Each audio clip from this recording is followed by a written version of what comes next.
our podcast, the Bleeding Hearts Club. I'm Shroot. I'm handling the astrology portion, and this is my co-host Stevie, who handles the tarot. Just another plug, we are offering a joint reading of astrology and tarot together. So if you're interested in that, you can find the link to check it out in our show notes. What are we talking about today, Stevie? We are talking about friendships and Ooh. relationships. So in our first episode, for those who missed it, the topic of friendships and relationships came up, specifically about sustaining friendships and practicing reciprocity. So as Gemini season kind of moves into Cancer season, we wanted to explore this a little further.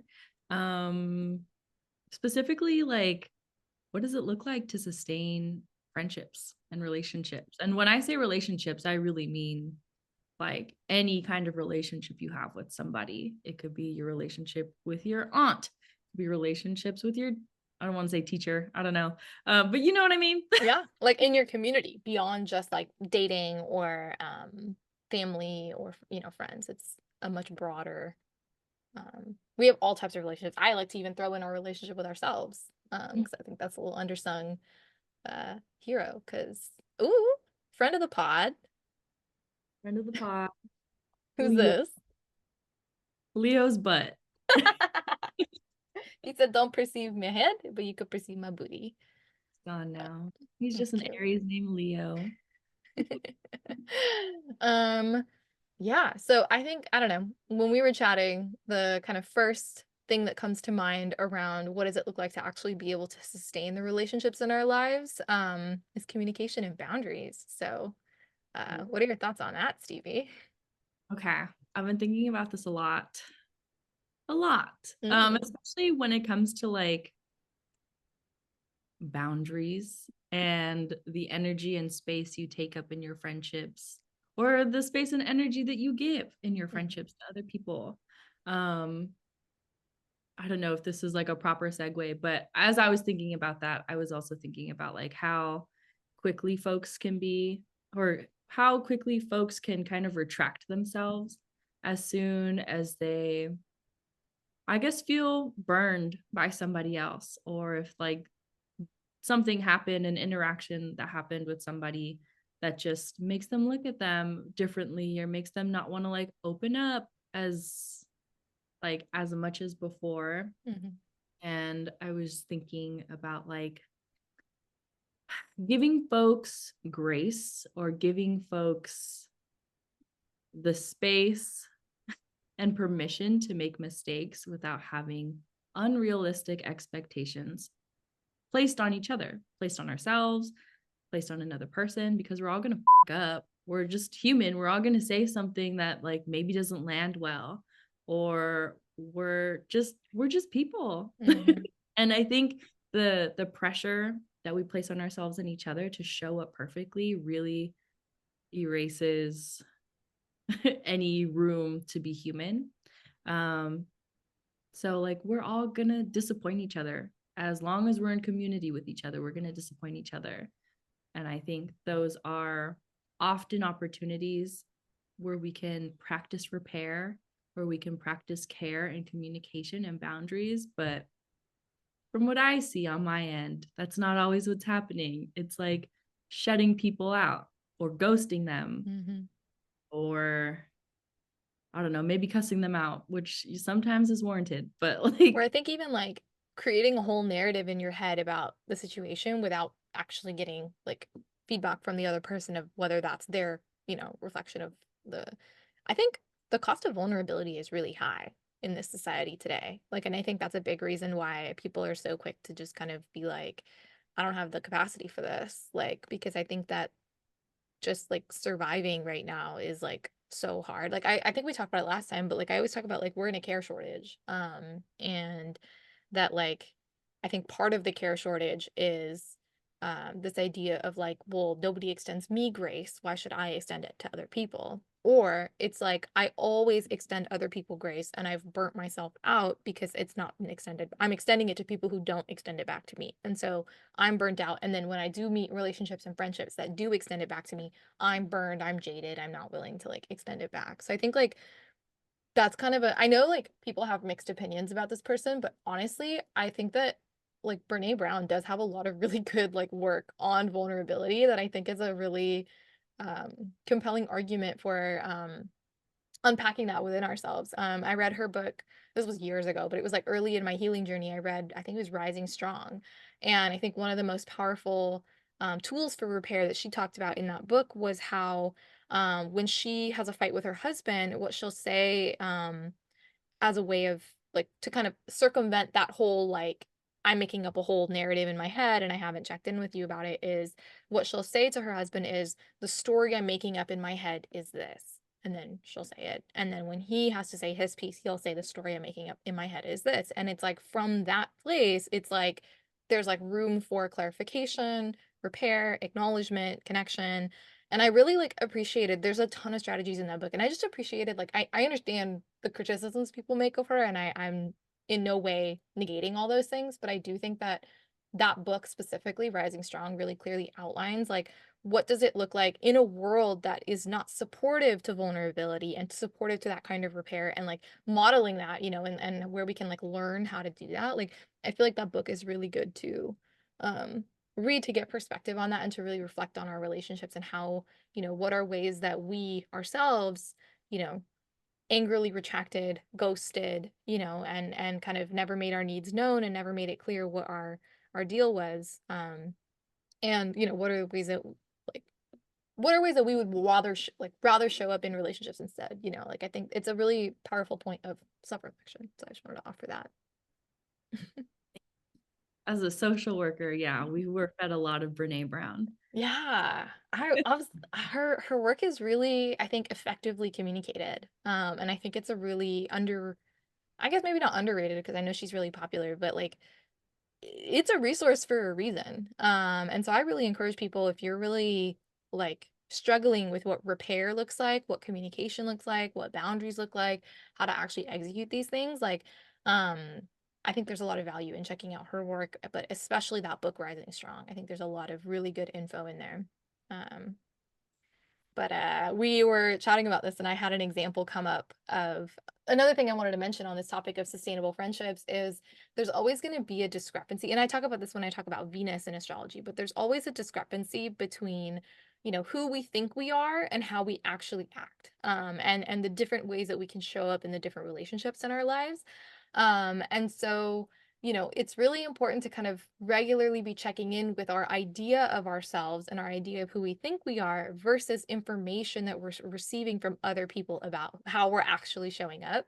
So I have a really funny example that literally just happened, like, this week, but my friends and I were in the group chat. We were all taking, like, those little, like, quizzes that people make, and they kind of give you, like, a character that somebody made up, and then all these traits associated with that character and who you're compatible with of other characters. And everybody takes the quiz, everybody chats about it. We have a cute old time. And so I'm taking this quiz, I get my thing or whatever. And I don't remember exactly, like, what the thing said, but one of the traits was something around, like, either, like, doesn't tolerate mistakes or is really good with, helping people make mistakes or something like that. It was just around that topic and it was assigned to me.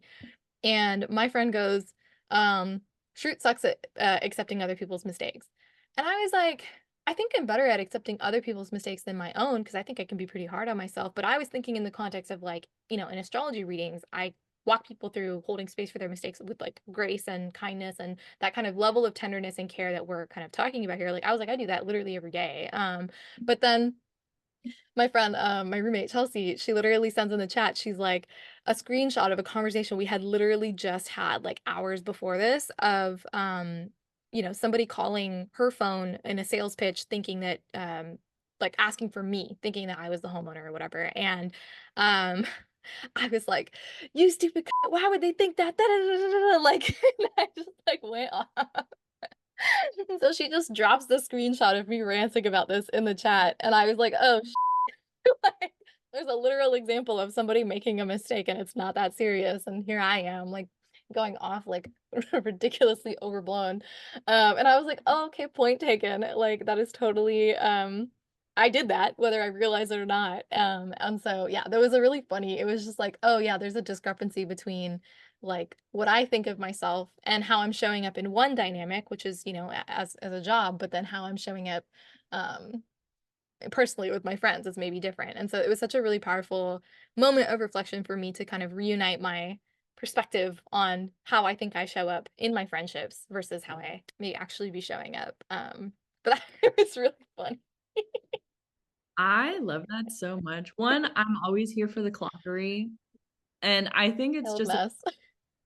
to the fact that like your friendships can really hold up a mirror to you. Oh yeah, big And how time. you're actually showing up when you're in your delusions.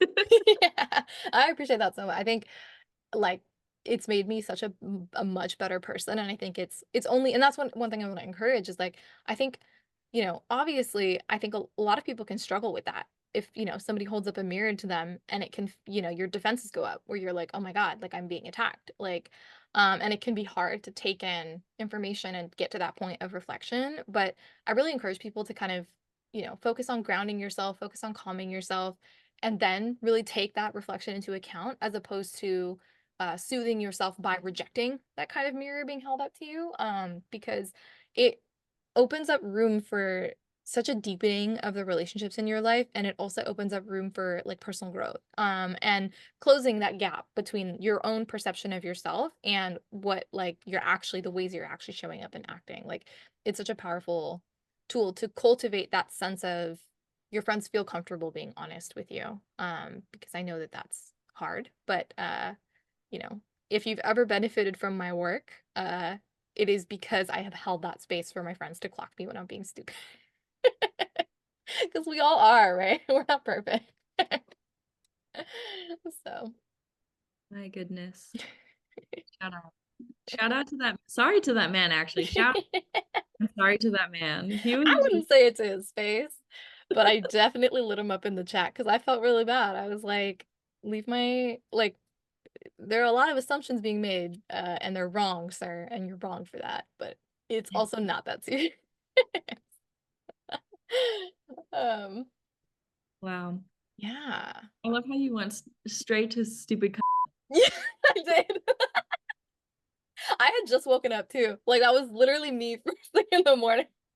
You chose violence. You really woke up and you chose violence. You said, Yeah, I "Oh, I'm always tell people I'm not a dating." morning person. People will see I will never schedule a reading in the morning. It's not that I can't handle a reading in the morning because people wouldn't know this, like, but I get off the reading and I'm pissed off in the morning. Like I'm like I'm a Taurus moon and I'm really grumpy in the mornings. Like I'm just not as a Libra, I am least agreeable in the morning. So it was the perfect storm for some mess, essentially coming from me because uh I just was like, absolutely not. Fuck this, fuck them. Da, da, da. Now we know. I was about to say, and I'd do it again, unfortunately. I would never do it to him. I would always be nice, like on the phone, because obviously he doesn't deserve how I feel about it. But yeah, uh, it's a work in progress for me for sure. Yeah. What about you? Any thoughts? Thoughts? Yeah. I'm coming back down to this conversation. I'm like so in the I'm just imagining you lighting up the group chat like that. And Well, also, it's funny. I think it's even funnier that I literally didn't light up the group chat. I literally lit up just my friend's personal message. And then Chelsea drops my fucking like tantrum basically in the group chat. So yeah, it was honestly better that way. It was very like it was for dramatic effect. Like the timing was perfect. She was like, "You're good with mistakes? Really?" Oh shit. oh hell yeah. It That's was a really funny. that is a sustainable friendship. 100%. That's a good Yeah, example. absolutely. Well, and the topic of friendships, Mm-hmm. I guess I'm also thinking about friendships that just don't work out. Yeah. Fallen friendships. Mm. I was curious about what that has looked like for you.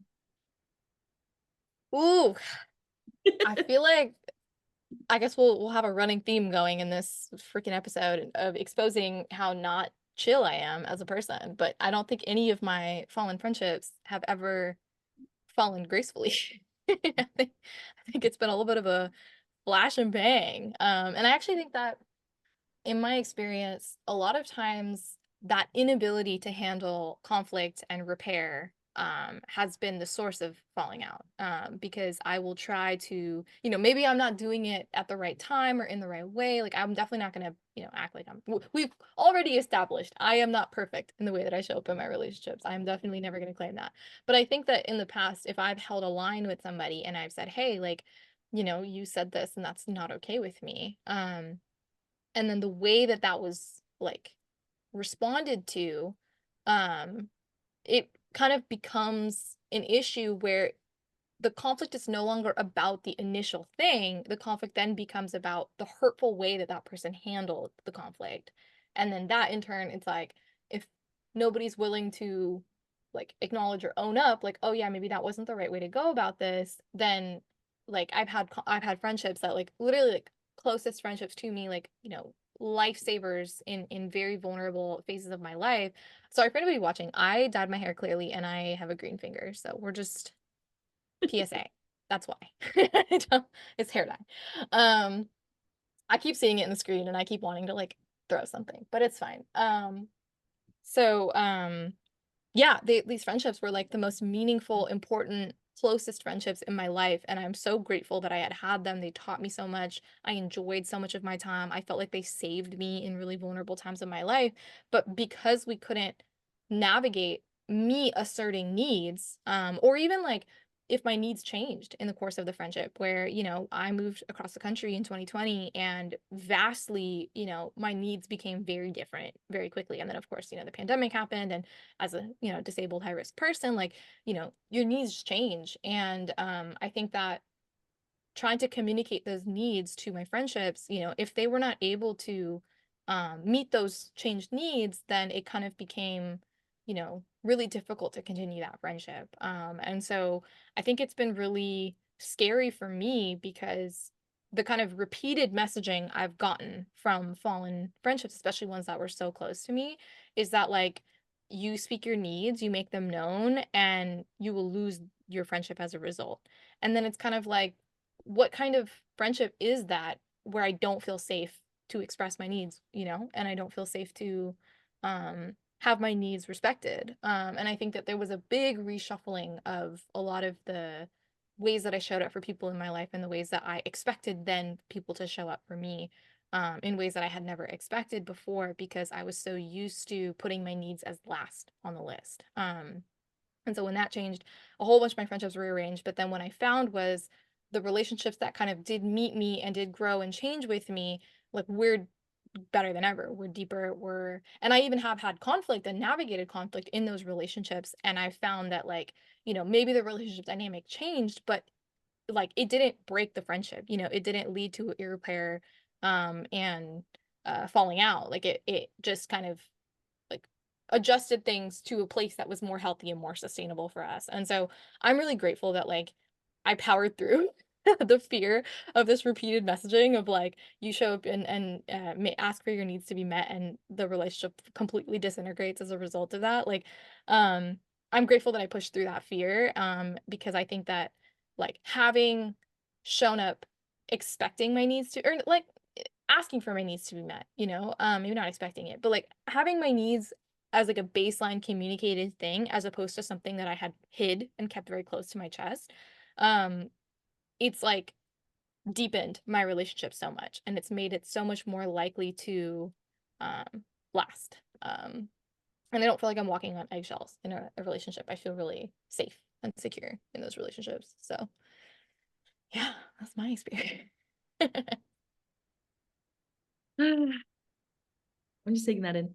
Yeah, it's scary. It's such a, I think, a tough topic because I'm sure you're the same way where like we're so loyal to our friends and we give so much. We're so we care so much about those relationships. So when it doesn't work out, um it's really painful. That sucks.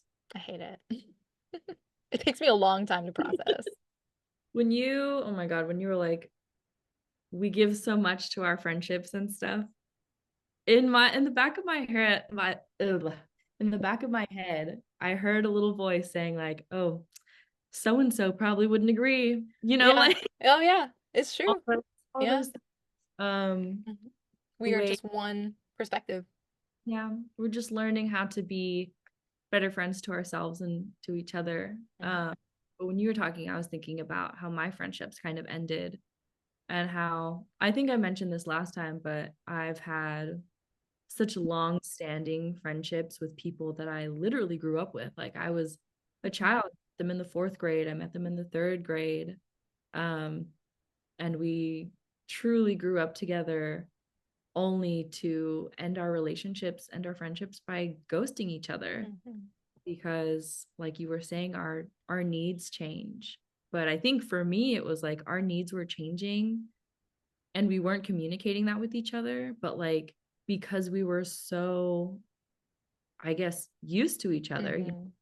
grew up together, we were so used to the dynamics of our friendship and our relationships with each other that like we didn't really know how to communicate when our boundaries were being crossed, or when Mhm.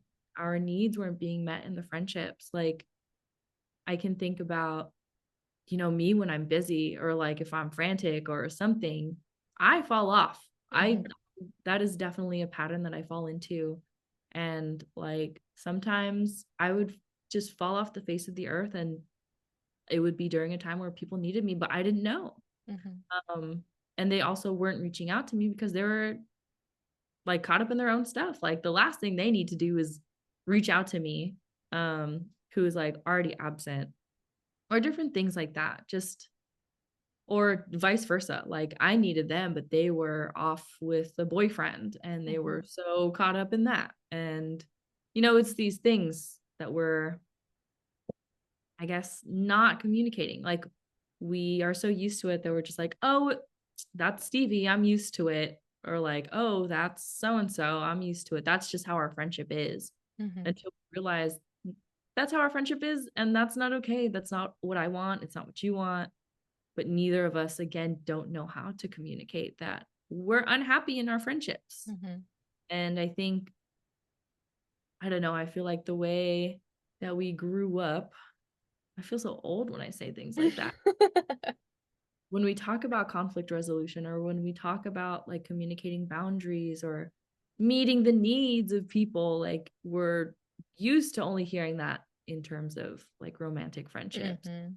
and not placing those same expectations and standards and practices on our friendships, who like sometimes arguably are like deeper and Mhm. like older roots than, let's say, like a new relationship with someone. Not invalidating, you know, new relationships or relationships at all, but like, you know, Mhm. it's just different. Yeah, Yeah. it's tough. And It's like, and I think like even if you try to be the person that takes initiative in that situation and is like, I'm learning how to show up differently in relationships, if that other person isn't equipped, then like, it takes two to tango. Like it's really a tough thing to like navigate that. I've definitely seen in, close friends of mine, go through kind of those growing pains of like something I think about too is when we're in school age, like we're a captive audience in school. Like we don't have a choice about who we're surrounding ourselves with. We don't have any agency over that. But we do have so much time. Like there's so much like unstructured time that we get to spend with those people. So it's like when you have your school friends and you guys connected and it's like out of this pool of people, you are the person I would rather spend the most of my time with and you are on the same page as that, with me. Um like, that becomes, like, a habit, and, like, a routine, and, like, a level of expectation, and it's like, "Okay, yeah, like, that's the kind of nature of our friendship is that, like, you're my person and we hang out in this way." And so I think that, like, as we get older and as we're no longer a captive audience, as we're no longer even living in the same areas of, cities or states or countries even, um, like, I think relationships become so much more intentional, right? Of like, I'm choosing you.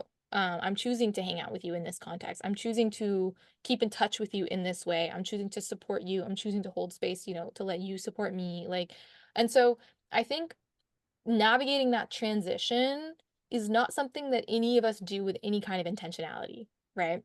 And so I think that's where the assumptions come in of like, oh, this is what this friendship that we've established, this is what it means to me. And as I change and grow, this is what that means to me. But then that other person is having the exact same experience, but because it's not being spoken about and it's not something that we're actively realizing, it's like we're because you rest on those assumptions about this friendship. And then as your assumptions change and grow, like you never needed to talk about it before. So why would you talk about the way that it's changing now? Like it wouldn't even occur to you. Yeah. And then you don't even realize that it happens until, they say something or you do something, and it just becomes strikingly clear that you guys are not on the same page anymore. And when is the last time you even were on the same page? And like, what does that even look like? And like, I think, I've had experiences of friends tell me like, they've had this happen and they tried to have a conversation. And the other person was just like not at all willing to share needs, share boundaries, share how to make it work. And it's just kind of like but that person still had an assumption and expectation of the level of like how that friendship should be conducted. And it was something that was like hurtful and not actually like, a good picture of the situation. And like, but they weren't willing to like really hash that out and clear that up. So I think it's tough. Like, I think that bit about roots, like, there's so much value to those roots, but then at the end of the day, those roots can, like, because of the lack of communication from the beginning, like, it sets up a pattern and it sets up a possibility for really, like, very few avenues to salvage something like that because, uh, both people have to be, and I think that's true in romantic partnerships too, right? Like, if one person is like, "This is how I wanna navigate things," and the other person's like, I'm not even acknowledging that, like, I don't even know anything about that, like, then, how much longer or, like, how much longer can that relationship last without resentment and without unmet needs, and all that kinda stuff, so, um, it's definitely similar, but then I think even more wide-reaching in the case of friendships because of how much friendship, like, does for us, but then also, like you said, like, how long, those friendships have lasted, so I think letting go of fallen friendships is really hard, Yeah. because, like, and especially if there's, like, bad blood that never got resolved. Like, I think it can be really hard, and this is definitely the Scorpio side of me where it can be really hard. Like, I'm learning, and I've definitely made a lot of progress, but, like, to hold space for the totality of the experience as opposed to just because it was, like, especially when certain relationships ended, like, I held on to just the anger, and I held on to the abandonment, and I held on to the pain, and I kind of I knew that, like, that wasn't the only thing, I wouldn't have been friends with this person, for so long, like, literally since elementary school if that was the case, but, like, it was hard to see kind of past that, and I think it's taken me, like, a couple years, literally, I think it's, like, year 3 now, and I'm finally at kind of a place where I can appreciate, like, I'm grateful for the friendship, and I'm sad that it ended, and I would love to rekindle it if I could, if, my needs could be met, I would absolutely, tomorrow rekindle it. But, uh, I'm no longer carrying a torch for that, and I'm no longer, like, I can appreciate the wholeness, the totality of the situation, be grateful for what it was, and let go of what it couldn't be. And that took me, like, years to get to the point. It's hard. They're really painful. Sometimes I still dream about my old friends. Mhm, me too, all the time. Sometimes I there's this one person that I was friends with since like the third grade who betrayed me. Unfortunately, we were freaking best friends from third grade Mm, through senior year of high school. And like it's just weird. Like it's weird knowing that like we didn't get to grow old together. We didn't get to see each other get married or like have kids. Not that I have kids, but she does. mhm. Yeah, it's weird. And like in my dreams, we're laughing and it's just like old times. And then in my dreams, I'm like, oh, but you betrayed me. Like Yeah. you lied to me, like Yeah. straight up to my face, behind my back, like any way that you could. Mhm. Yeah, it's hard to let go. It's hard Mhm. to let go because there's some part of you that loves them and cares for them, Yeah. unless there isn't. But So, I think even letting go of that, like, betrayal and that pain, like, even if, yeah, there's no part of it that you're like, I miss it or having a hard time letting go. It's like, even just letting go of the pain can be really hard. Because, like, it wouldn't have hurt you so badly if it didn't mean so much to you. Um, And I think that that's like that piece on vulnerability and that piece on like we live in such a cold freaking world. Like it feels really hard to put yourself out there and be burned. And our brains are wired to, orient us towards survival. So our brains don't focus on the good. Our brains focus on the bad or the hurtful so that we can orient ourselves away from getting hurt like that again. And even though it's not about like literal survival on like a base needs level, um, our brains are still wired that way. And so I think like um it takes active practice. Like I know Jessica Lanyadoo, like my freaking favorite astrologer. Everybody should check her out if you're into astrology. Like she talks about how forgiveness is not about letting the other person off the hook. It's about taking the hook out of your heart. And I I sit with that every time because I think like our brains hold on to that kind of hurt as a fear that it will happen again, and that closes us off from connecting and from being in relationship to other people, and it fuels those narratives that we spin in our own heads about what's going on when there is a falling out or there is a conflict or miscommunication, like and so it's like we need to be in like active practice of like taking those hooks out of our heart and really like sitting with our pain and processing it. And I think that's such a good topic to really like unpack for, as cancer season comes in, because that's so much about what cancer season's about is about, assessing what's here emotionally and moving through it and allowing it space to flow and to be exactly how it is. And so I think that kind of takes us to our next question, our little listener question. If you have any other thoughts on abusive relationships or fallen friendships, if we wanted to kind of touch on that more or we wanted to segue. I guess, yeah. Yeah. I guess as we're like kind of talking about friendships and friendships ending and how sad it is, it's also like friends can abuse you. Yes. Like you can definitely be in abusive patterns with people that you're friends, Mm. people that you have no like, romantic relationship with. It's your friend, it's platonic, and yet you're still in an abusive cycle with them.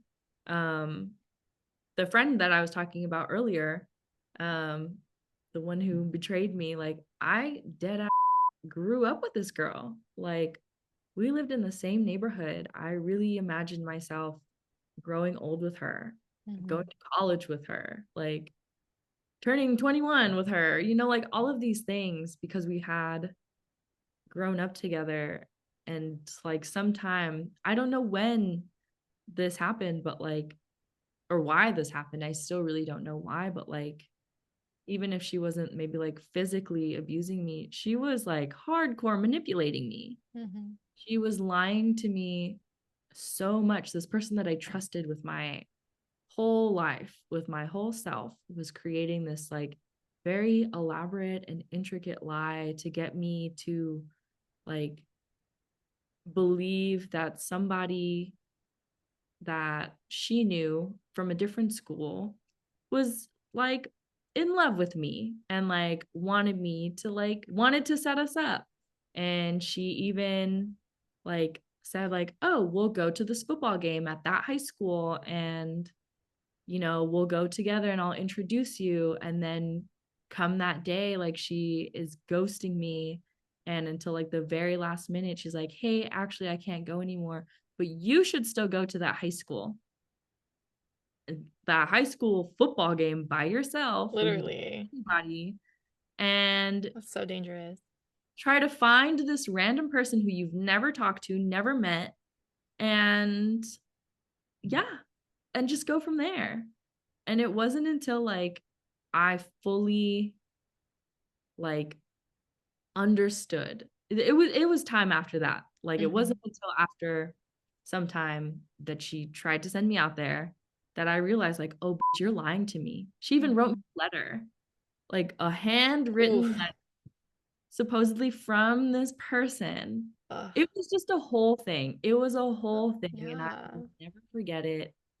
And like after I realized it, I started talking to other people, and they're like, "Oh yeah, she lies about everything.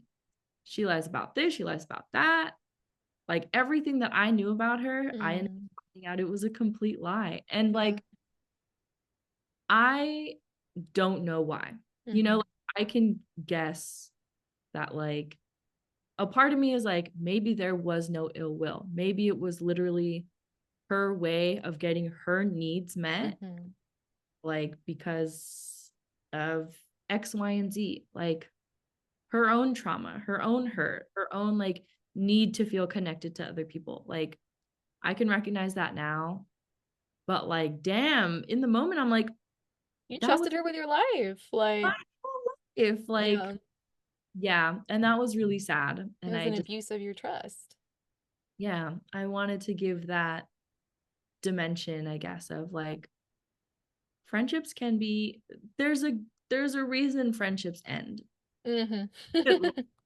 And sometimes it is literally for your safety. I don't know, like what could have happened? What could have Mhm. happened if I went to a different high school and tried to find somebody who I had never met before or, Mhm. any of that stuff? Yeah, that's what I'm bringing in. That's what I wanted to say. Yeah.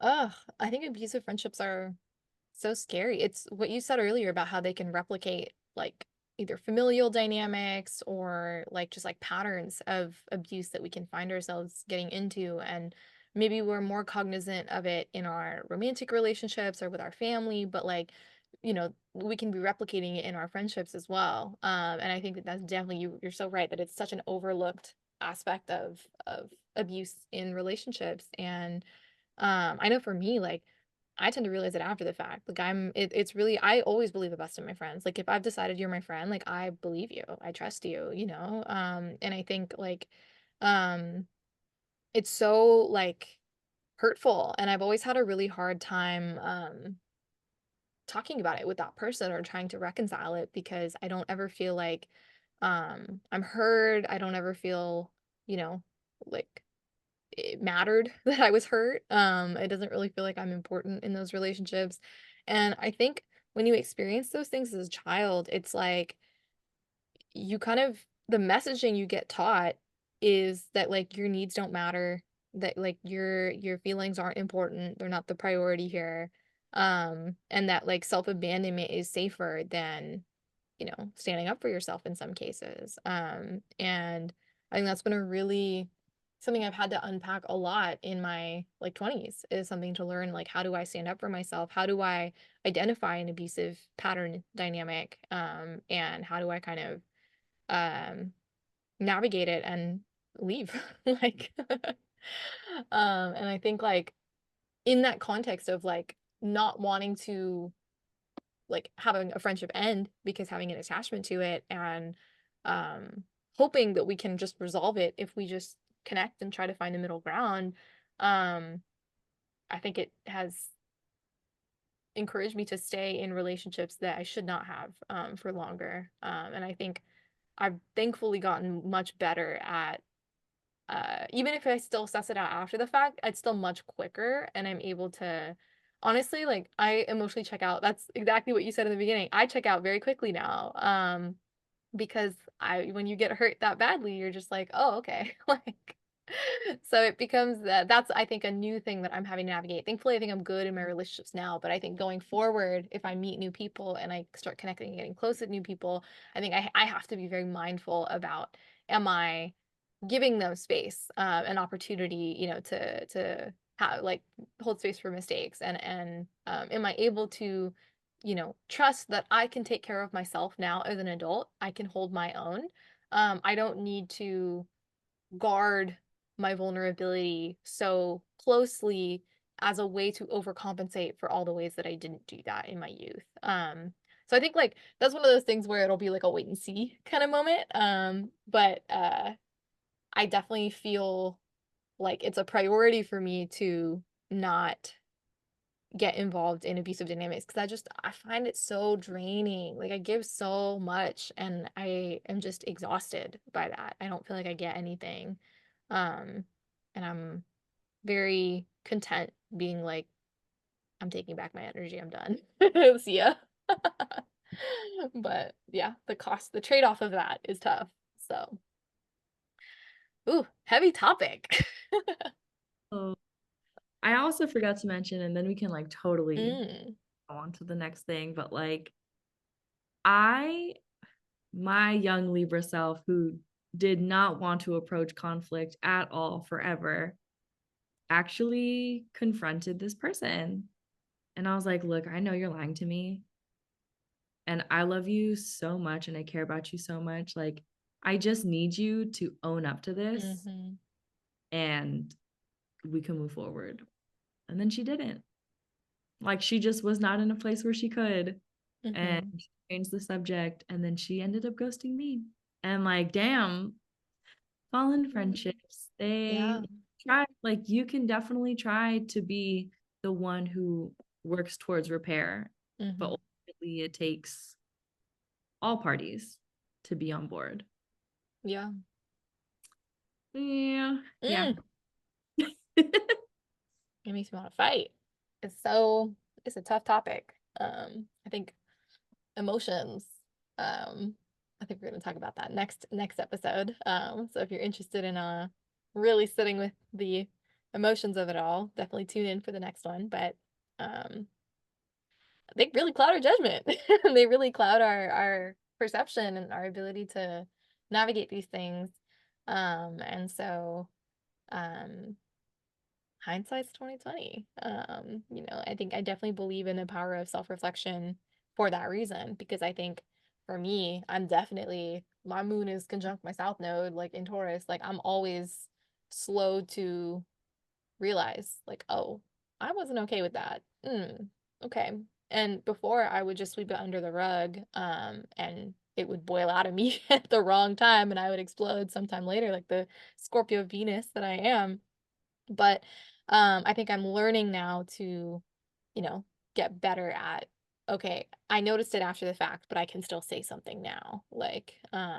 And slow and steady, work in progress.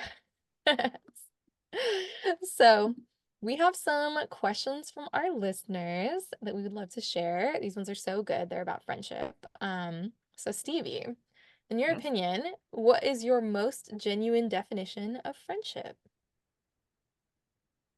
I don't know. Okay. Um, I can take this one if you want, or if you have any thoughts you want to share. let me freak it. Yeah. Um, I think, I think the most genuine definition of a friendship is somebody that you having a connection with somebody where you are both showing up fully as yourself Mm-hmm. and like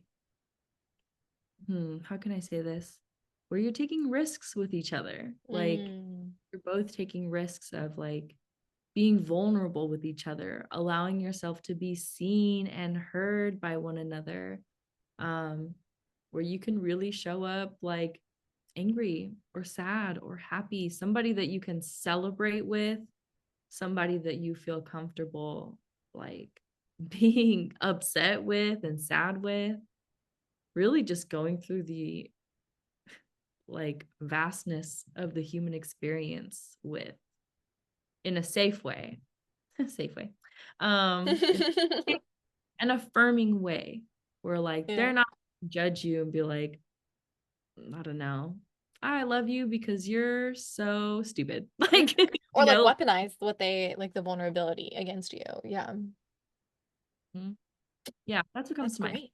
Yeah, that's so expansive. I love that. Yeah, I think I struggled with this question a lot. I think that's natural to this Yeah. question, the idea of it evolving over time. I think I used to have a lot of really lofty expectations for friendship of like I don't know if I can even put words to it now, but just like I think I expected a lot from my friends when I was like young. Of like I'm an external processor who's shocked in my life if you know me to know that I'm an external processor. And I think that I didn't understand that I was an external processor, so I associated the ability to process with my friends. And so I think I put a lot of the responsibility that I had to myself to process what I was going through on my friendships. And so, when friendships understandably cannot meet that need 100% of the time, to the sheer extent that I needed that, I was very confused and I was very like hurt, but then as I found, if people did that to me, I could not meet that expectation either. So it was kind of it was a real journey for me, I think, in my teens and my 20s to really like unpack that and learn more about myself and the way that I can take care of myself. And I think that um somebody that's helped me a lot with that is my roommate, Chelsea. Shout out Chelsea. She's just taught me so much about friendship and about like, taking care of yourself. I cite her so much in my readings. I'm always like, my roommate, this, my roommate taught me that. Like, because I think she's definitely the one person in my life that's like taught me like truly like kind of removing me from that like unrealistic dynamic of friendship and helping me ground into a much more realistic perspective, which is that like friendship is just shared presence. And it's just shared authenticity, and creating that like time and space to connect from that authentic place, like wherever that is and however that can be. And so I think I'm still moving through like having unrealistic expectations and then being shocked when I can't live up to the expectations that I'm expecting. But I think that holding on to that idea of like at the end of the day, like this is what friendship is. It's just that shared presence and connection and creating time and space for that. Like, and it can be like different, it can look different, right? So for some people, time and space has to be in person. And so they have a really hard time facilitating friendships that are like long distance. Or some people respond really well to long distance. Like I do really well with asynchronous, like long distance relationships. And so like that works for me. And those are the types of friends that I keep in. Um, and so yeah, I think like every time I kind of go through like an existential crisis about friendship and about how I show up in friendships and what I'm expecting and how unreasonable I'm being, I always come back to this notion of the shared presence. And it really does not need to be more complicated than that. So, but it can be. It definitely can be. So, I disappeared real quick because I needed to sneeze. oh, So bless you. thank you. But I hear you. I hear you. I hear you. I love, yeah, sometimes it really just is about showing up for each other. Hmm. There. Witnessing too. Yeah. When you think of a genuine friendship, this is another question from our listeners. When you think of a genuine friendship in your life, what attributes come to mind? Ooh, good question. Um, I know we said authenticity, but I definitely think that one's up there. But I think people that I can rant about somebody being a dumb to be honest. Because I think that as a Libra, my Libras know this, like we have a really hard time showing up as our full multi-layered selves publicly or like in social settings. Because our default is very much about harmonizing other people, and harmonizing other dynamics. So we can be really fluid in the way that we show up because um we feel safe and comfortable in relational dynamics that have been harmonized. And so I think for me, um, my poor friends, they are the people that I share my most like raucous or like my most like outlandish or silliest or like, you know, angriest or like um unprocessed self too, like unrefined. Like I think so much of like if I come on here, whether it's in readings or in horoscopes or on this pod, like and I say these things that you're like, oh my God, that's so well thought out. Wow, wow, wow. It's like my friends heard the first version of me sounding like an or me sounding like, not fully formed at all or making no sense. Like, my friends hear that version of me and I think it's been really hard for me to learn how to accept the unvarnished parts of myself. I think that's been a big journey as a Libra, like in my healing is one of the things I set the intention for in 2020 was to embrace and get comfortable with ugliness. And so all those kind of unpolished, unvarnished, uh, like not harmonizing, not sweet, ways of existing are things that I would try to disassociate from, or I wouldn't claim that within myself. I had a really hard time holding that I could be like that. And that's like human, and normal to be like that. And so that process for me, like of like embracing what that looks like I could not have figured that out if I didn't have my friends modeling that for me. And so to me, that's like, I think the attributes of like genuine friendship is like I am just a real show, and not only do they love me anyway, but like they enjoy my company. We really do. I appreciate it. Oh boy. What about you? I was talking about this with my therapist earlier today, like right before this, actually. I mean, everything you said, I agree. Hmm. I think something that my friends, like my true friends, get from me that I don't really give everybody else is like they really hold space for my rage. Like Mm. I used to be a very reactive, angry person. Oh, I love your cup. A I love friend gifted it to me. it's the It's the tower. tower. Yeah. I Yeah. Lauren gave it to me. Shout out Lauren. Hi Lauren. A little Christmas gift. Yeah, I love my friends who can really hold space for my anger because when people approach conflict with me, I'm very much like, thank you for sharing that with me. Your social worker hat's on. Sorry. How can I hold space for you right now? How can I support you? How can I repair? That, yeah, very much my social worker therapist hat. Ugh, um, when I really like when I'm with my friends, they get the way that I wish I could have expressed myself. Mm. Why the are you coming at me like that? Like, think about it. Be for real. Like, be for fucking real. Yeah. Like, they can really hold space for that and like really hype me up. And they're like, yeah, Hmm. bitch. Like, They I are super. they are super I would be in that. I would be that for you in your group chat. Yeah. um, True. yeah, because I really don't get to express my anger and my rage. Not that that's like the only dimension of me, Right. but I love my friends because I can be so silly with them and like Mhm. theatrically silly. Yeah. We Oh, I I know. I love it. Shroot has definitely seen me break the song many a times. Uh, But yeah, the I was people like, who sometimes we harmonize. yeah, on a good day we can harmonize. Literally.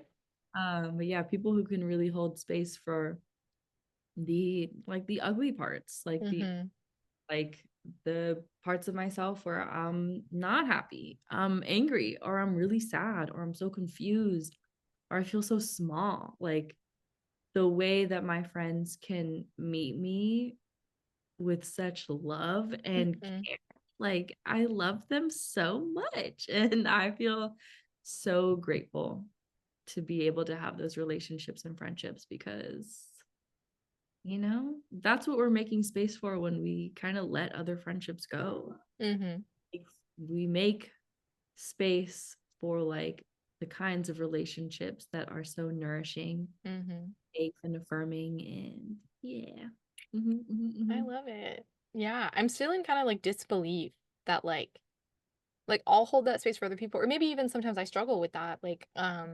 But like just like the space to even struggle with that, you know? Like I just like I find that so I think perfectionism was something that it was like something I held so dearly as a coping mechanism when I was a child that like now that I'm releasing all of that, it's been like I'm still in the phase of like disbelief that like we don't have to be perfect and we're loved anyway. And like I knew that like I could show myself that kind of love. Like I have like kind of access to opt into that for myself as a choice that I can make to love myself anyway, but that other people were making that choice to love me.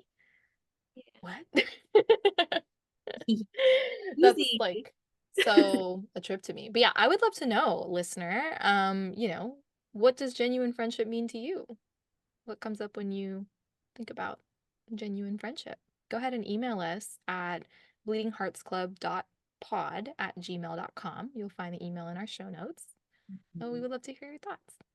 Yeah, let us know. So PSA, my camera died. But we're back and we have a love note from one of our listeners. Stevie, do you want to read us our love note? Our first one? Yes. Okay, so last episode, Shroot and I were talking about how he loves the summer and I hate the summer. And we were just curious about what other people felt and what I think, Shroot, did you ask for rising signs Yeah, specifically? yeah. Okay. So we got one from Godin, and she says, I am an Aries rising. In regards to liking or hating summer, I must agree with Stevie in really disliking summer. I appreciate the sun for shining and doing its thing, but I can't stand the heat. I will choose to shiver and be cold any day over sweating and being miserable when I'm unable to escape the heat. Loving the first episode. Thank you. Thanks, Karen. I hate sweating. I I think a really lot of people would agree with that. I don't love it. Yeah. I too would want to shiver. There's not much to love about it. If cold literally didn't like physically hurt me down to my bones, I too would not like to sweat. But for me, uh I don't have any type of like physiological like I will say it is annoying living in Florida to shower, feel so fresh and clean, go outside for even 5 minutes, and then come back in feeling like I need to shower again because the humidity will just do that to you. I don't love that. But is it like causing me physical pain? No. So um I stand by my answer, but I understand, respect, and support y'all's disagreement with that. I think that's real as hell. Thank you to the family. But Yeah. Thanks for no. that love note. Very cute. And yeah, please feel free to send us, your thoughts, your feelings. Again, bleedingheartsclub.pod@gmail.com. Uh, we would love to chat with you and we would love to share what you have to say with the class. So Yay. yeah. So, in the name of this transition between Gemini season and Cancer season, and this conversation around friendships and this conversation around sustainability around friendships and relationships, you ready to get into some tarot and astro? Yeah. Yeah. I pulled a few cards just around this topic. And I feel like honestly, the clockery. I really feel the clockery here. This is my first deck that I've ever bought back in 2020. I remember sending a link to Shroot, but it's the Marigold Tarot deck. I think the artist is Amrit Brar. Yeah. Amrit Brar. Yeah. Love this tarot deck. Love her work. We will definitely link it. Shroot also has it, I Mm-hmm. Is my first think. tarot deck as well. I've been eyeing this artist.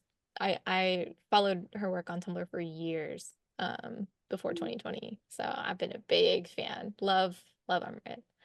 So Um, it's such a good deck. Like it really hits that like Scorpio vibe that me and Stevie both have going on. I just think it's if you want a deck that kind of like cuts you but also holds you with like ancestral like wounds and wisdom, and there's just so much depth to the deck. If that's your thing and you like the aesthetics of like the skeletal gold stuff, we highly recommend this deck. We love it.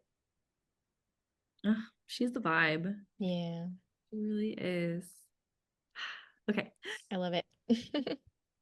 First card I pulled was Judgment. Hooray. I don't know if I put it up. No, you're probably Yeah, you can see it. one day you'll be allowed to see my background. Yeah. Um, but yeah, okay. We're starting off with Judgment. And I felt like in terms of friendships, you and I talked a lot about just like these patterns of sweeping things under the rug or just kind of like brushing them off as things that like we're not really thrilled about or happy about, but like that's just what's normal in our friendships and in our relationships. And what's the point of talking about it if it's just going to cause a fight or all of these reasons that we stop ourselves from communicating what we're actually Hmm. feeling. um if you've been wishing that your friendships and your relationships with people would change, Hmm. haven't allowed yourself to intentionally sit with your like yourself and take inventory, like personal inventory about how you're feeling, what needs aren't being met, what what needs are. Like just really breaking it down for yourself. This is your invitation to do so. You want more because you deserve more. And in order to receive it, there are decisions that you need to make. There are actions that you need to take. And more often than not, that includes or requires letting go of people, letting go of ideas, letting go of this sounds dramatic, but letting go of hope, like Mm. this hope, this like dream of what you had for yourself and your friend. Like I was saying earlier, I thought I was going to grow old with some of my Mhm. and we just freaking walk past each other at our hometown Target and not even make eye Oof. contact with each other. And it's so Yeah. tragic, but like sometimes that's just what it needs. Like sometimes you Mhm. just need to surrender to the fact that like things aren't working out for a reason and it's a door that you need to close and all those other like idioms and saying, Mhm. it's just like letting go, closing the door, moving on. Uh, Mhm. sometimes that's just what is needed. Um, in taking inventory, I'm checking my notes to see if I wrote anything. Do. These are things that really only you can do. Like a decision needs to be made and change needs to happen. And it could either happen without your consent or without you really being an active participant in it. Like it's just going to happen whether or not you choose to participate in it. But you probably should. You should be an active participant in like decisions that are really pertinent to you and your life and your friendships. I'm trying to think. I'm trying to think. This like aspect of personal inventory keeps coming up because we can't know what we need unless we figure it out for ourselves. Um, there's a book called the Curanderx Toolkit by this person named Atava Garcia Swiecicki. I actually have it next to me, and I will put information Mm. in the show notes. It's the Curanderx Toolkit. And Atava created this kind of holistic personal inventory that covers like more than a dozen different aspects of your life that affect us, our physical, spiritual, like health and well-being. And some of the questions I wrote down because I thought they were pertinent for us to be able to like ask ourselves, like when we're thinking about our relationships. There's a section on family. Two questions are, what unhealthy family patterns are playing out in my own life? How are these showing up in your friendships? And then another one is like, what healthy patterns have I learned from my family? That's interesting to think about. I feel like people don't go there as easily. Mhm. But Yeah. in terms of your relationships with other people, how do I feel about my relationships with my family, my friendships, my partners, and my community? Do I feel safe and supported in my relationships? How do my relationships impact my overall health? How do I give and receive support? And am I able to forgive people in my life who have hurt me? So if you're stuck on the questions to ask yourself, I invite you to spend some time with those. Yeah. That's the first one, just really bringing it back to yourself and checking in with yourself in a very literal way. What do you think, Shroot? Yeah, I think that lines up perfectly with the astrology. And I think kind of an interesting piece that the astrology illuminates with this is that we're in the middle of a like co-presence with the sun, with Venus and Mercury all in Cancer together. And what that kind of means is what Stevie's saying about really checking in with yourself and taking inventory, personal inventory of what's going on with you right now, and how that affects both the way that you like think about things and the way that you show up in your relationships and what you even expect out of your relationships, like that's perfectly in line with the sun, Venus, and Mercury all being in Cancer at the beginning of this season. And so I think like um it's so important to also understand that in addition to like being able to take this inventory, that there are going to be like a million emotions that come up in that process. And to just be present with them. So like what comes to mind for me is like if you've ever like cleaned out your childhood bedroom, or like the garage in your parents' house that like stored your childhood stuff or whatever, like just whatever like kind of like buildup of stuff from years past that you're sorting through. And, if you had like an objective of like, oh yeah, I'll clean my room this afternoon and then I'll go do something else. And then you find yourself spending the rest of the day, maybe even the next day, sorting through everything because each thing that you're sorting through has brought up so many memories, so much history, so much like, to a certain extent baggage, but also great memories and joy and, funny times and like just like the full spectrum of emotions that you can feel when navigating like cleaning your room like that, like and how that process is so like yes, physically involved because you are literally cleaning your room, but so emotionally involved because it's never like a casual thing to do. It's a similar kind of vibe for this season, essentially. So really just keep in mind that when you are doing this personal inventory, when you do feel called to ask yourself these questions, to also hold space for the fact that, yeah, like it's going to be emotional. There's going to be a lot that comes up for you. And to just like, the most important thing with Cancer energy is presence. And I think that's something that I've had to learn so much about Cancer energy is that, Cancer energy isn't about um finding a place for that emotion. It's simply about experiencing that emotion. And without attaching a narrative to it, without attaching necessarily, I mean, sometimes it's about taking action, but like, the first step to anything in regards to an emotion is to feel it, and to be present with yourself as you feel it, and to find ways to anchor yourself in the face, or even like maybe if not anchor yourself, like find ways to float. In like let's say one emotion comes up and then just thinking long enough about that emotion, your own reaction to that emotion triggers another cascade of emotions, and like it's kind of a cycle that can kind of keep going with emotions, and it can be hard to stay like present. That's why cleaning takes freaking forever if you're doing that activity, like to understand that like if you have like a time constraint, okay, like anchor yourself. What is a way that you can stay focused on the task and keep coming back to center and keep rechecking in with yourself? Or can you float?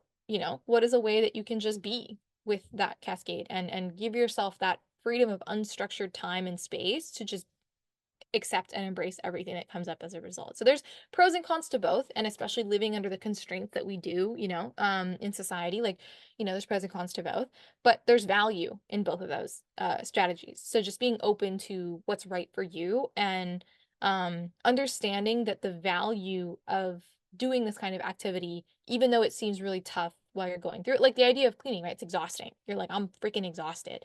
But when it's done, how freaking amazing it feels. So just kind of trusting in the process. That's what I would say. I love that. Ugh, I'm just in awe It's a of your lot. It's gargantuan brain. oh, thank you. Taking inventory is so hard. Mhm. I think I think what I appreciate about like having healthy and beautiful friendships Mm, is that mirror that people hold up to you. mhm. Like if I can imagine myself like asking these questions, obviously to myself, but Mm. like what unhealthy patterns, family patterns are playing out in my own life. I can imagine myself being like, none. Mhm. I am not perpetuating the same kind of harm, that I I've experienced. healed. I have healed. I have found the cure. But if I ask my spouse who Mm. knows me, Mhm. knows my history, Yeah. might say like, sometimes you shut down. Yeah. Sometimes.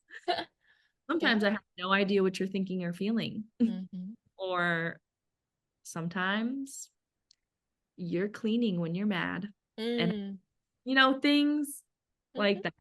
So, like, sometimes if you feel safe enough, you can also ask people, Mm. trusted people that you feel safe with. Be like, I'm kind of stuck on this. Can you help me see another perspective? Um, Inventory. That shit is fucking hard. Mhm. It's a project for sure. Definitely not a it comes and goes in waves. So allow it that kind of density of time and space that you need because yeah, it's a journey, but it's so worth it. Yeah. I think when you were talking about cleaning too, just like cleaning house and all the feelings that come up with that, like, I'm definitely not telling you to just cut people off. Mhm. If that's what Yeah. you need to do, sure. Mhm. I love that for you. Go Mhm. ahead. But like our friendships and our relationships, I guess, deserve that kind of intention. Mhm. Like the intentionality of like sitting with it, assessing it. And I think of Marie Kondo, like Yeah, does it an still spark item. joy? Does this spark joy or not? And if not, I think this is the thing I really loved about like Marie Kondo's, I don't know, was it like the Kondo method? I forget Mhm. what it's. KonMari method. Yeah. Yes. Yeah, Is that right? when you are done with it, you are supposed to express gratitude for it Mhm. and like send it off. Like, Mhm. thank you for what you gave me for the amount of time you gave it to me. And I am sending you off. Mhm. I'm releasing you and all of that good stuff. And yeah, so I'm not telling you to cut off all your friendships. If that's what you got to do, I love it for you. Mhm. That's not what you have to do. That is not the only way to Mhm. like bring in the change that you're wanting in your life. And again, like what I was saying earlier, give people like don't give permission for people to disappoint you, but like give people the grace to make mistakes and to be human without like setting such like rigid expectations on them because we're all human. Um but if they really violated your boundaries or something like that, again, like I'm always giving you permission to cut someone off, but I'm not telling you to Mhm. if that's not what is needed. um but yeah, just yeah, there's that. Those are my things. Those are my thoughts on it. Yeah, I love it. Do we want to move to the next card? Yeah. Okay, the next card is the Page of Cups. This is what it looks like. Love that card. I know, so gorgeous.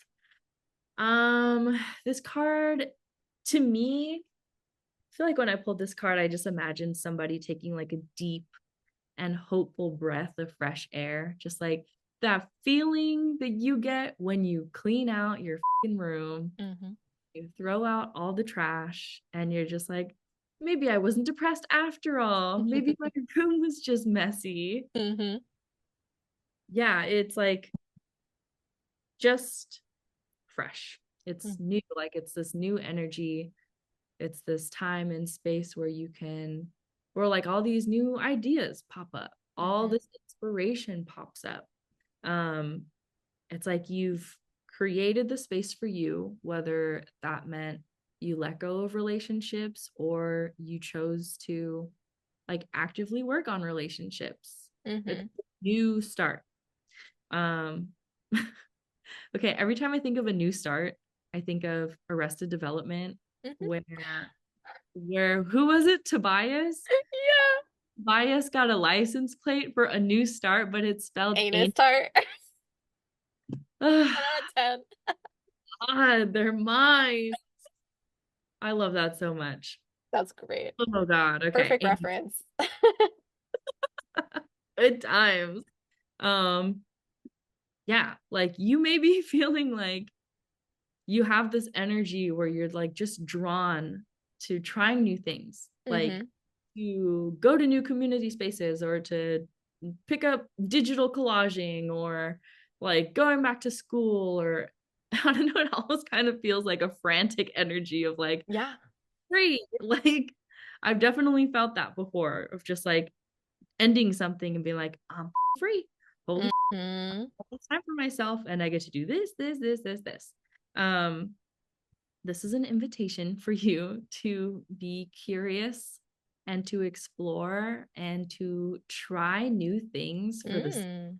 new things and getting to know yourself better. You might try ceramics, like taking a ceramic class, and you're like, this is too tactile and I have sensory overload, but Mhm. I tried and now I know something new about myself, which is I don't like ceramics. Mhm. Yeah. um, like you're being pulled in the direction to try all these new things because it's just bringing you one into the community and two like bringing you closer to people who are more aligned with you, your Mhm. interest, your energy, your values. And I think that's beautiful. It's I feel like a time where you can really lean into your creativity, like honestly, just like I feel like me. I felt like I was closing some doors, and then all of a sudden I was like, digital collaging, that sounds interesting. And I have an iPad. Mhm. And I just tried it. And then I got hyper fixated on it. And now I make a lot of digital collages. They're beautiful. They're so fun. um, but you know, like just let yourself try, let yourself experience whatever this moment is. But I also want to bring attention to the fact that, like, kind of what Shroot was saying, like, you're making all this space and it's so emotional to like let go of all those things first.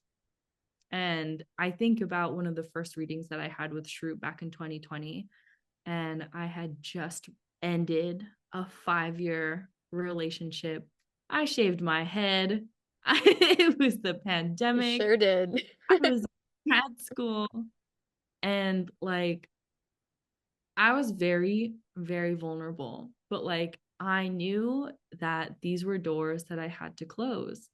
I didn't know what was on the other side, but something that really carried me through this like period of transition, through all the grief and the anger and the confusion and the uncertainty and all of these feelings, was the fact that Shroot, like, Shroot told me, you're clearing out a bunch of stuff and you're going to feel empty first. You're going to feel that space. You're going to feel empty before you start bringing in things that make you feel full, bringing in people, bringing in experiences, bringing in furniture, like literally new furniture, Mhm. like it's going to take time. And I think knowing that ahead of time was so important for me because I did feel empty. Mhm. I did feel confused. I felt so isolated and lost and sometimes lonely. And just knowing that that was a feeling, like that was a normal feeling, really let me hold on to the hope that, you know, good stuff was coming in. And like my relationship with Shroot blossomed, flourished. Yeah. I created such new, beautiful friendships in Long Beach, especially after I graduated from grad school. I found my spouse so Mhm. at work. Like, Yep. it's just, and all of the things that came with it, all of the friendships, all of the new things I learned about myself. I feel so full. Mhm. And it is so wild to think about. So if But you you, needed that emptiness, right? I needed it. I Yeah. needed to sit with it because honestly, having that emptiness gave me the space to get to know me outside Mhm. everything and everybody else. Ugh, I didn't have all those people or all of these things like trying to grasp at my attention. Like it was Mhm. just me. I had the time to be with myself. I had the time to really think about like, what are these patterns that Mhm. I am falling into and where are they coming from? And what do I do with them? How do I alchemize pain into something beautiful? Mhm. Ugh, Yeah. you just have to trust the process. Damn, but it sucks though. It Mm. hurts. It hurts. Like I never want to downplay Mhm. the things that we're bringing in. or like the things that we're inviting you to do for yourself, because Mhm. I know it's not easy to let go. I know I also. promise Stevie knows. I, I promise. Jesus Christ. Yeah. Yeah. So yeah, it can be terrifying, but I feel like nothing worth really pursuing isn't just a little bit terrifying. Hmm. What do you think, Shroot? That's beautiful.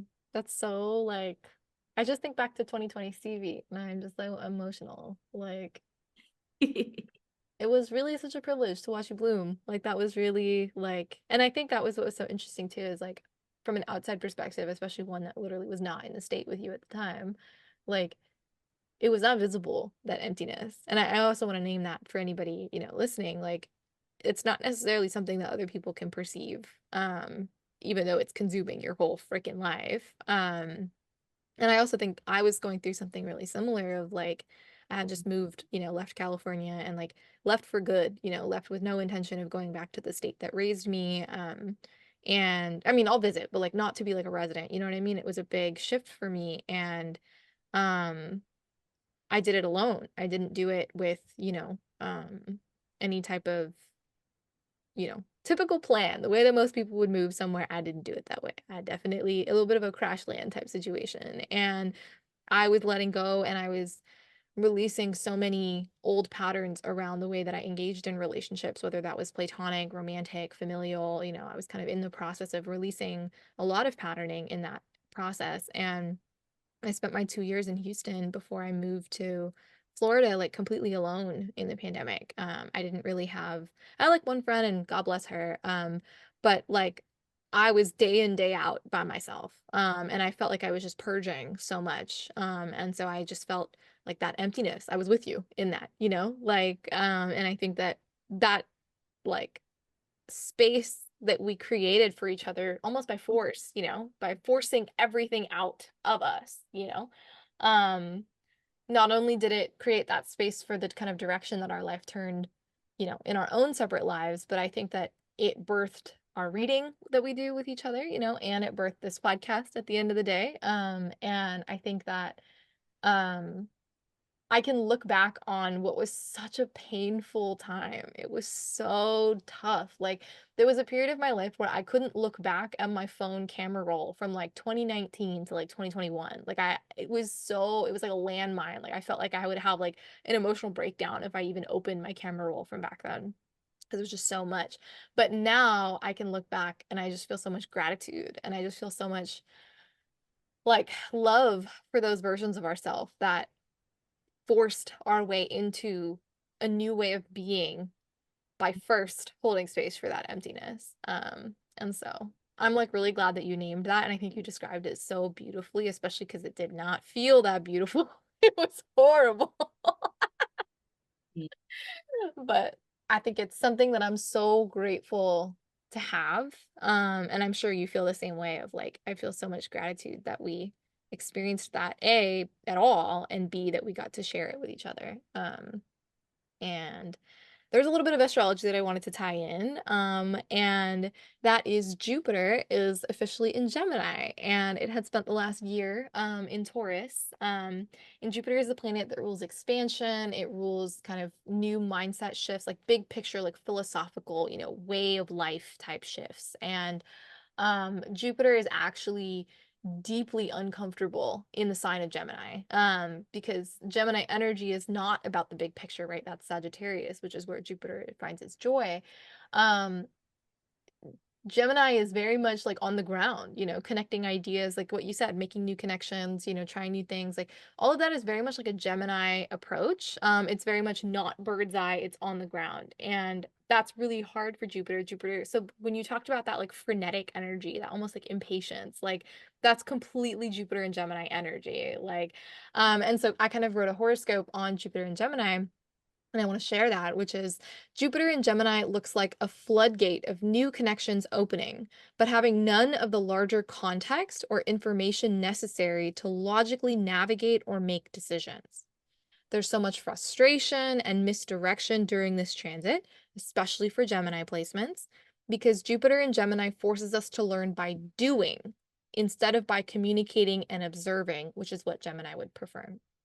So what you said about just do it, and even if you find out, "Oh, yeah, that ceramics is not my thing, I hate this," like, you will have benefited so much by learning that about yourself, and so to I really encourage people to resist that impulse to stay on the sidelines, and to really not just this season, but, like, this year, this next year, like, resist that impulse and to just dive right in, to go straight into the ring, straight into the meat of what you're trying to do, and learn by experiencing, learn by doing, as opposed to learning by observing or communicating. And so, uh, yeah, that's I think is the relevant astrology.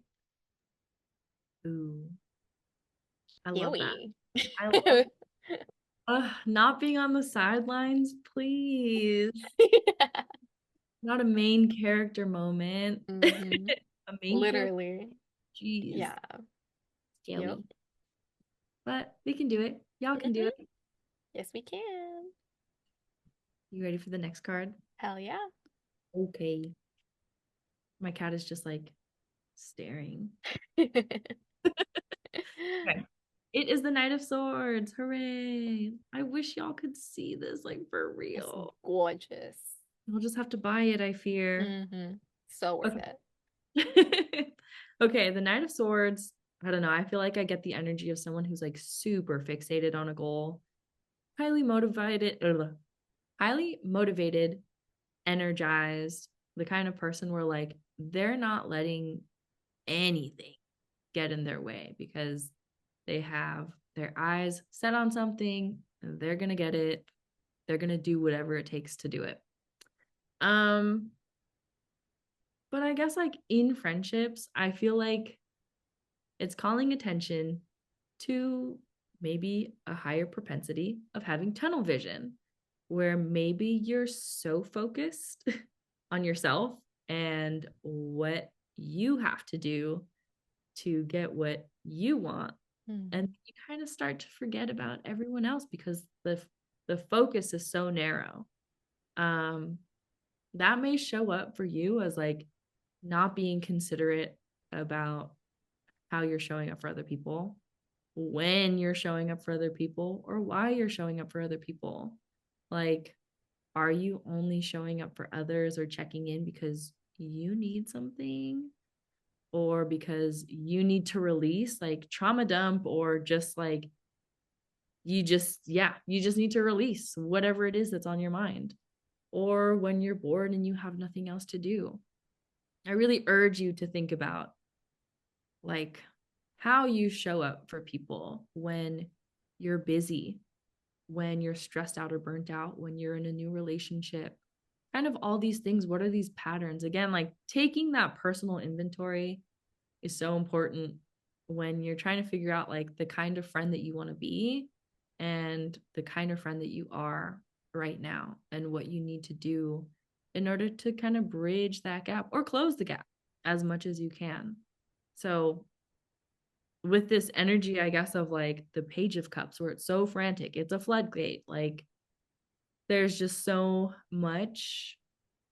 It's also still really important to ground yourself into reality when you can, because I know how easy it is to get swept up, how easy it is to be ungrounded, but also how important it is to expand your self awareness beyond you and your needs and your life to make space for other people that you care about because we're trying to practice reciprocity and we're trying to show up for the people we care about who care about us in the ways that we can. Honestly, like somebody, a friend, like may need to be checked up on. Maybe that's their love language. Like they don't want to be the one to reach out to you for you to ask them how they're doing. Like, and maybe you can't do that every day. But if you can do like once a week, once every 2 weeks, like you can meet each other where you're at with your own capacity. Because we're also not trying to like create codependent patterns either. Mhm. Yeah. That's what I got. I think that's such a powerful, like, important thing to remember because I think a lot of us can struggle with that tunnel vision and we get so wrapped up in our own shit and we're like not as able to zoom out a little bit and see things from, how is that affecting the way that we're showing up in our relationships because we're so, and I think it's one of those things where when you're not in that headspace, it's easy to look at somebody else in that headspace and go, wow, they're being a jerk. Da, da, da, da. They're so inconsiderate. Da, da, da, da. And then you find yourself in that headspace and you don't even realize you were there until somebody held a mirror up in front of you and was like, hey, you're kind of, this is the way that you're showing up and it's kind of hurtful. And you're like, oh my God, me too. Yikes. Um, so I think like, yeah, definitely be open to that kind of energy this month. I would definitely attribute that to Mars, which is the planet that has to do with the energy that we bring to everything that we do. In the sky right now, it's in Taurus. And I think that Mars and Taurus is very much like a, bull energy, like head down, get the thing done, slow to start, slow to transition away from what they're doing. But when you're in their stride, like you're in it, nothing is dissuading you. So I think like, you know, doing kind of that self-assessment and being like, am I in that headspace where it's really hard for me to focus on anything else? And is there a way that I can check in with the people that I care about and just be like, hey, like, I know I'm like really tied up in this thing.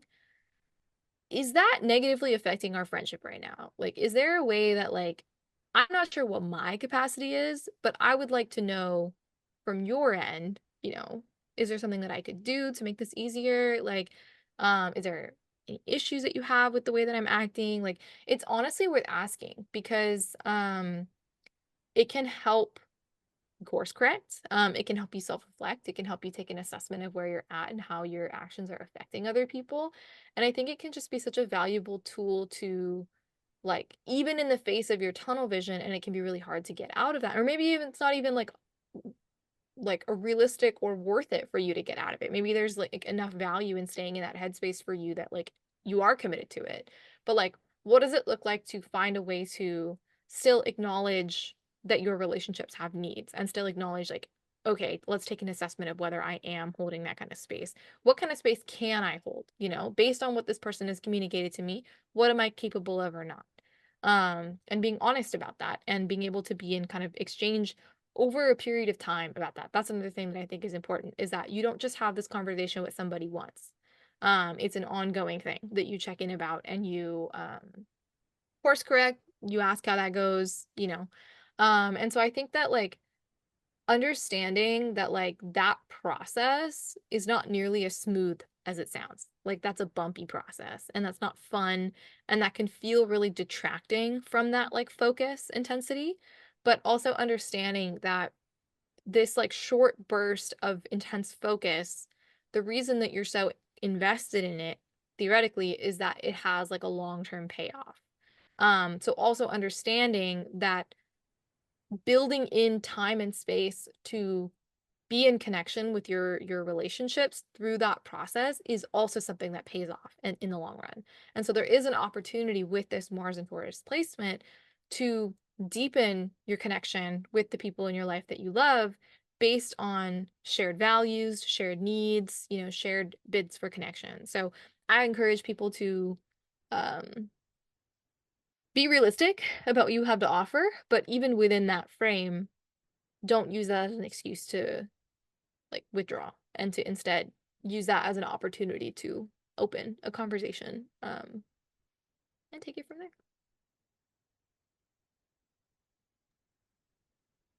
Yeah. Damn.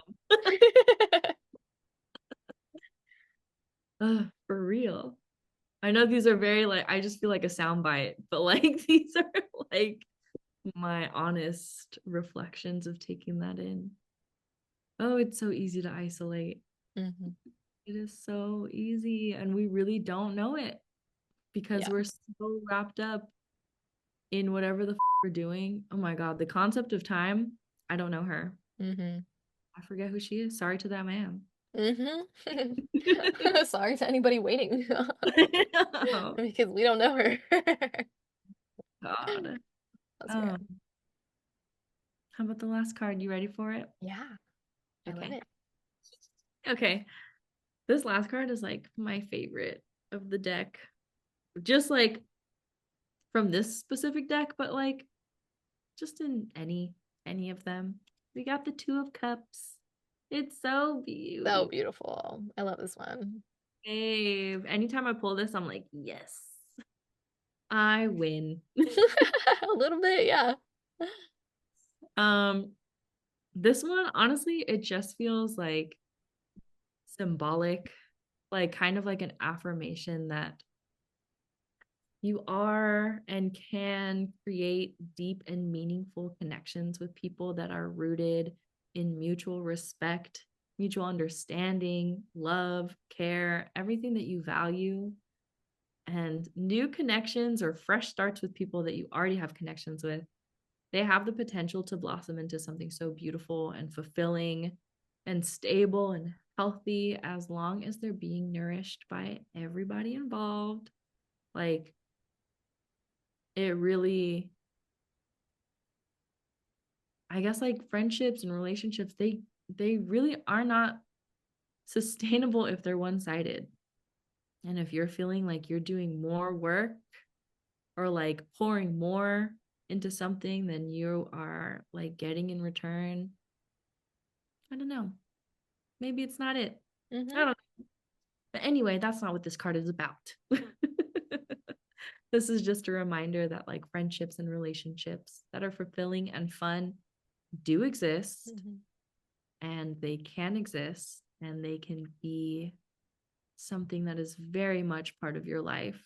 And I just want y'all to know that like you are so deserving of having a community full of people who love you and care for you and support you and are honest with you and will tolerate your delusions but also clock you when you need to. And it is such, I don't know, an unreal experience, but I'm very grateful to have it in my life. And I want that for y'all too. But yeah, that's it. I love that. Such a breath of fresh air after such a heavy conversation. No. I think that just definitely like lines up with Cancer energy. And I think one thing I wanted to name when you were talking about giving and you know, in relationships is that, you know, the way that people show up in relationships is often different. And if you kind of expected everybody in your life to show up the way that you show up, then like where's the beauty in the difference of, you know, exchange? And so it's about, again, I think going back to that self-assessment of like, you know, are you acknowledging and celebrating the ways that the people in your life that you love do show up in your life? So like, you know, maybe like I know in my case, I'm very much like a words of affirmation type person. Like I really like it's so grounding to me. You know, I'm definitely one of those people that struggle. Like, are you mad at me? And it's like, no. If I was mad at you, I would tell you. We have an honest, open, safe relationship. But my nervous system doesn't like, you know, work in progress, doesn't care yet. So it's like words of affirmation, like reminders that my friends do love me, like really makes a big difference for me. But you know, I have friends that don't feel that way and they feel uncomfortable around words of affirmation and they show their love via acts of service. And so when I'm feeling that fear of, oh my God, does that friend hate me? Like they never tell me they love me. It's like, yeah, that friend maybe didn't tell me that they love me, but every single time I post on Instagram for work, they share it, they like it, they comment, you know, and every time, you know, like if I need help, like especially for work, if I need help like phrasing something or editing something, they're always open, they're always available. Like they always make sure that they make time for me. So it's like they show their love in other ways. And it's like is that okay with me? You know, like, is it okay that, you know, maybe I've communicated in the past, like, oh yeah, that like words of affirmation is really important to me and I asked for it. But they're not in their life where they're working through, they're not able to give that to me. Is that okay with me? You know, is that something that's like a deal breaker for me? Is that a reason to cut a friendship? Or can I expand, you know, the way that I accept what I'm like what I'm receiving from that person? Can I expand the way that I perceive that and understand that yes, they're not giving me this thing in the way that would fully line up with what I feel like I need, but they are showing up in so many other ways that make me feel loved and supported and cared for, that like, is that okay? Can I get that from somebody else, you know, who has no problem with that and can easily give that to me? Like, so that's something that I've kind of worked through, and I think it was relevant to the conversation. And I think like just kind of trying to hold space for, you know, a little bit of an optimistic view of like what your friendships have to offer you, because you're in a friendship with somebody for a reason. And if you are feeling something other than drained by the friendship, be open to what those feelings are, like joy, excitement, laughter, um, safety, you know, all these different emotions or feelings and experiences that friendships can bring in us. And like really be present for them and express gratitude to your friends, express gratitude to yourself for being a person who gets to experience those things. And really try to be present with like the wholeness, um, and appreciate the opportunity to experience these things, because that's crazy. So yeah, I think that's just like an important thing to kind of think about, to remember to reorient yourself toward the positives, and what is going right, and really celebrate that. Really try to go out of your way specifically this season to celebrate that. Yay. Any final thoughts? No thoughts, just the smoothest brain. Yeah. Literally us. Oh my God. I want to say thank you if you listened this far. I know this was a long one. We probably won't always go this long, but we still have more to talk about on this topic that we will definitely be covering in our next episode. So, thanks for being with us. Thanks for listening. Thanks, And pals. yeah, if you have any thoughts, questions, concerns, if you have a question that you're working on yourself, and you kind of would love like a mini reading, feel free to send in your birth info and your question, and Stevie will pull a card for you, and I will give you a little chart read, a very small one, and we'll include that in the next episode. So feel free to share that at, again, bleedingheartsclub.pod@gmail.com. So we would love to hear from you. And yeah, thanks for being here. Where can they find us, Shroot? Ah, you're so right. Well, you can find us on Instagram and TikTok at bleedingheartsclub.pod. You can find personally me at Shrootrees. That's Shrutrees. Pretty much everywhere, you know, you name it, I'm there. Twitter, LinkedIn, Instagram, TikTok, all of it. And yeah, what about you, Stevie? Yeah, y'all can find me on Instagram and TikTok. That's so weird to say. At cosmic.return for, I don't know, anything. Yeah. If you Yay. want to see my several pets, And your collages. my collages and unhinged things that I see around Long Beach. If Mm-hmm. you want to book a tarot reading or Reiki session, I got you. Yep. Find the link in our show notes, and as well astrology with me. I forgot about that. You can book a reading with me at the link in show notes, and you can book a joint reading with us at the link in show notes. So Mhm. yeah. Shout Well, out to the links and show notes. yes. Really pulling through. I just know this about us. We're such referential people. Like we're always gonna have some links in the show notes. So Yeah. look forward to that. Big treasure trove of resources incoming, I'm sure. Yeah. Yay. All right. Love Have a ya. good rest of your day. Love you too. Later. We'll see you next time.